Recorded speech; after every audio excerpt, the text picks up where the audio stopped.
Welcome to Gomathi's kitchen. நம்ம இன்னைக்கு பார்க்க போகிறது இந்த மாதிரி சாஃப்டாக 2 விரல்களாலேயே பிக்கிற அளவுக்கான சப்பாத்தி தான் செய்ய போகிறோம்.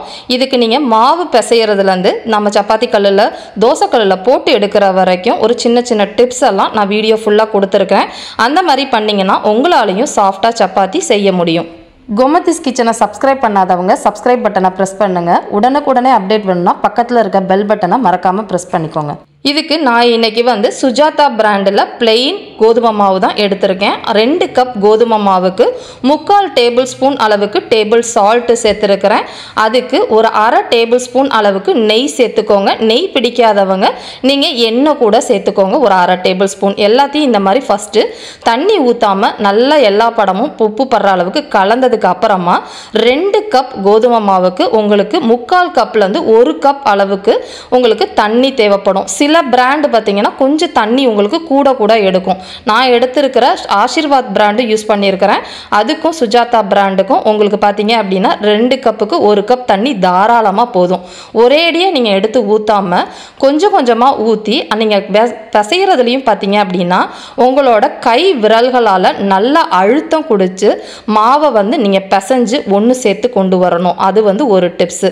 இந்த மாதிரி மாவு எந்த பதத்தில் இருக்கணும் பார்த்தீங்கன்னா பூரிக்கு நல்ல அழுத்தமான மாவாக பிசைவோம், அதாவது டைட்டாக மாவு பிசைவோம். இதுக்கு போலிக்கு பார்த்தீங்கன்னா தளர்த்தியாக பிசைவோம். அதுக்கு 2க்கும் இடையிலன்னு பார்த்தீங்கன்னா மாவு சாஃப்டாகவும் இருக்கணும், அதே அளவுக்கு உங்கள் கையிலையும் மாவு ஒட்டக்கூடாது. இதுதான் மாவு பிசைகிறதுக்கான கன்சிஸ்டன்சி.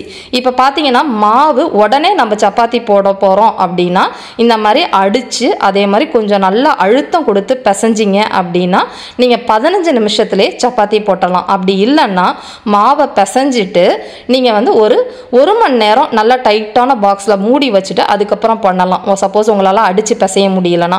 இப்போ பார்த்தீங்கன்னா மாவு நல்லா இந்த மாதிரி சாஃப்டான மாவாக பிசைஞ்சாச்சு. அதை ஒரு துணியை வச்சு மூடிட்டு ஒரு 15 நிமிஷம் கழித்து எப்படி தேய்க்கணும், மாவு எப்படி இருக்குது அப்படிங்கிறத நம்ம பார்க்கலாம். 15 நிமிஷம் கண்டிப்பாக ஊறணும். இப்போ பார்த்தீங்கன்னா 15 நிமிஷம் நல்லா மாவு ஊறிடுச்சு. இப்போ கையை நான் அழுத்தம் கொடுத்து உங்களுக்கு காட்டுறேன். மாவு உங்களுக்கு நல்ல சாஃப்டாக இந்த மாதிரி உள்ளேயும் போகணும். கையில் மாவு துளி கூட ஒட்டக்கூடாது. இதுதான் சப்பாத்தி மாவோட கன்சிஸ்டன்சி. இப்போ சப்பாத்தி மாவை நம்ம உருட்டி எடுத்துக்கலாம். உருட்டுறதுன்னு பார்த்தீங்கன்னா நான் இன்னைக்கு உங்களுக்கு என்ன சைஸில் என்ன சைஸில் நீங்கள் போட போகிறீங்கிறது உங்களோட விருப்பம். நான் இந்த மாதிரி தேய்ச்சதுக்குன்னு பார்த்தீங்கன்னா 2 கப் அளவுக்குள்ள மாவுக்கு 10 சப்பாத்தி உங்களுக்கு கண்டிப்பாக வரும். இந்த சப்பாத்தியை நல்லா உருட்டினதுக்கு அப்புறமா இதுக்கு ஒரு 1/2 கப் அளவுக்கு கோதுமை மாவும் எடுத்து வச்சுருக்கேன். நம்ம தேய்க்கிறதுக்கு கட்டையும் சப்பாத்தி கட்டையும் எடுத்து வச்சுக்கோங்க.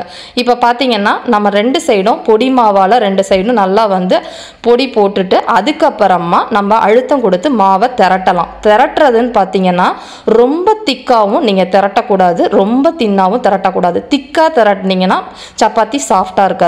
ரொம்ப மெல்லிஸாக தேய்ச்சிட்டிங்க அப்படின்னா மொறுன்னு உங்களுக்கு முறுக்கு மாதிரி ஆகிடும். நல்லா மீடியமான 1 இன்ச்சு சைஸுக்கு இந்த அளவுக்கு தேய்ச்சிட்டு ரொம்ப பொடி போட்டும் நம்ம கோதுமை மாவு போட்டும் தேய்க்கக்கூடாது. எந்த சைடு தடிமனாக உங்களுக்கு போதும் அந்த சைடு கொஞ்சம் அழுத்தத்தை கொடுத்து நீங்கள் பிசைஞ்சு நீங்கள் தேய்ச்சிங்க அப்படின்னா இப்போ பாருங்கள் இந்த மாதிரி நல்லா தேய்ச்சதுக்கு அப்புறமா 2 சைடு இந்த மாதிரி கையை வச்சு தட்டணும் அப்படின்னா அதில் இருக்க மாவெல்லாம் உங்களுக்கு உதிர்ந்துடும். இப்போ சப்பாத்தி கல்லுன்னு பார்த்தீங்கன்னா நல்ல புகை வர அளவுக்கு சூடாக இருக்கணும்.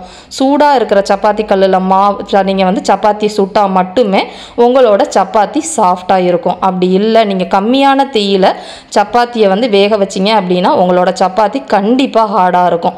நல்ல ஹை தீயில், அதாவது ரொம்ப ஹையாகவும் இல்லாமல் மீடியத்துக்கும் இல்லாமல் நடுப்பற வச்சுட்டு ஒரு சைடு நல்லா பபிள்ஸ் வந்ததுக்கு அப்புறமா தான் நீங்கள் திருப்பி போடணும். அடிக்கடி நீங்கள் திருப்பி போட வேண்டாம். விருப்பத்துக்கு ஏற்ற மாதிரி எண்ணெய் எவ்வளோ வேணுமோ ஊற்றிக்கோங்க. அப்படிலாம் எடுத்ததுக்கு அப்புறமா பட்டரோ நெய் கூட ஊற்றிக்கலாம். இப்போ பார்த்தீங்கன்னா சர்க்கரை எதுவுமே போடாமையே நல்ல கோல்டன் ஸ்பாட்ஸ் வந்திருக்கு. சப்பாத்தி இப்போ கோல்டன் ஸ்பாட் பண்ணணும்னா சர்க்கரை போடணும்னு சொல்லுவாங்க. அதெல்லாம் உங்களுக்கு போடணும்னு அவசியம் கிடையாது.